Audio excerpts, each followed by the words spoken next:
Chicos, hola, ¿qué tal? Les saluda el profesor Alan Vázquez de la Academia Olimpo de Manchay y nos encontramos aquí para desarrollar un pequeño resumen de las causas que desataron la Guerra del Pacífico, la Guerra del Salitre o la Guerra del Guano y el Salitre, ¿no? Como también se le conoce a este conflicto. Dicho sea de paso, un conflicto que de una u otra manera sigue generando una serie de consecuencias hasta el día de hoy, esa suerte de rivalidad que tenemos con los países hermanos del sur, ¿no? Bien, para entrar en materia, chicos, explicamos aquí brevemente, ¿no? Aquí tenemos un pequeño mapita referencial: Perú, Bolivia, Chile, los tres países que estuvieron directamente involucrados en la guerra. Sin embargo, aquí hay un detalle importante.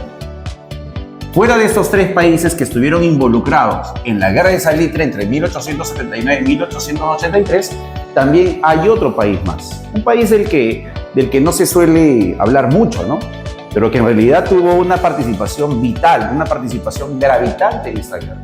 ¿Quién es ese país que tuvo mucho que ver en esta guerra? Es más, ese país fue como una suerte de autor intelectual de la guerra. ¿Hablamos de quién? De una potencia, de la potencia mundial de aquella época. ¿Quién era esa potencia? Inglaterra. Inglaterra, allí en Europa, era la principal interesada en obtener los recursos salitreros, tanto de Perú como de Bolivia. Si tú te puedes dar cuenta en el mapa, aquí tenemos a Perú, que tenía una prolongación territorial hacia el sur, ¿no?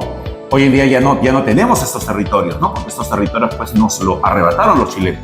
¿A qué territorio me refiero? Tanto a Tarapacá como a Arica. Y como también te puedes dar cuenta en el mapa, ahí tenemos a Bolivia, que tenía una fracción de territorio costero. Esos territorios tenían una gran cantidad de salitre, enormes cantidades de salitre. El salitre, dicho sea de paso, ya se había convertido en un recurso mucho más importante que el guano. Los niveles de exportación de guano habían disminuido considerablemente. El salitre lo reemplaza. ¿Por qué? Porque el salitre servía para elaborar pues fertilizantes químicos, para elaborar pólvora, y detrás de ello va a estar Inglaterra. Inglaterra querrá estos recursos. ¿Por qué? Porque no solo Inglaterra es una potencia mundial, es una potencia industrial, sino que en Europa, por aquel entonces, mira tú el año, mira los años, mira el contexto, que se venía dando en Europa la denominada paz armada. Y una de las industrias más pujantes en Europa era la industria militar. En consecuencia se requería ese recurso, ¿no? Por eso Inglaterra estará interesada en los recursos que tenía tanto Perú como Bolivia. Pero hay un pequeño detalle: Inglaterra está al otro lado del mundo, prácticamente. ¿Cómo Inglaterra le hace la guerra a Perú y a Bolivia, si está al otro lado del mundo? Para lo cual entra ahí a tallar Chile. Chile se va a convertir en su aliado estratégico. Y entre las dos, es decir, Inglaterra y Chile, van a arrebatarle a Perú y a Bolivia sus recursos y territorios salitreros, ¿no? De ahí que aquí ponemos dentro de las principales causas, ¿no? ¿Qué dice ahí, no? Necesidad del capitalismo inglés por obtener los recursos salitreros de Perú y Bolivia, ¿no? Ese es uno de los principales motivos que desata la guerra. Y para obtener ello, ¿se va a aliar con quién? Con la burguesía chilena. Ahí dice, ¿no? Alianza estratégica con la burguesía chilena. Por ahí alguien puede decir, ¿no? Ah, profesor, entonces los chilenos fueron utilizados. Los verdaderos interesados en este recurso era solo Inglaterra, no, también Chile. Pero a Chile más lo que le interesaba era obtener territorios. Los chilenos los que querían era expandirse hacia el norte. Ya desde tiempo atrás, la diplomacia chilena, la política exterior chilena apuntaba a eso. Y justamente eso viene desde la primera mitad del siglo XIX con un famoso ideólogo, un famoso intelectual llamado Diego Portales, quien es uno de los primeros en plantear la necesidad chilena por expandirse hacia el norte. Y a sus planteamientos, a sus ideas, a su teoría se le va a conocer como la doctrina Portales. Entonces es ahí, chicos, que tanto los intereses de Inglaterra con los intereses chilenos van a complementarse. Y esos intereses van a afectar a nuestros intereses, de los intereses bolivianos, ¿no?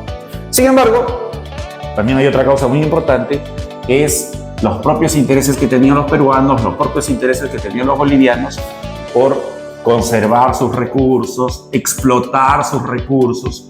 Por ejemplo, en el caso nuestro, en el caso de Perú, un partido político muy importante de la época planteaba la idea de que el futuro del Perú estaba en la explotación de dichos recursos.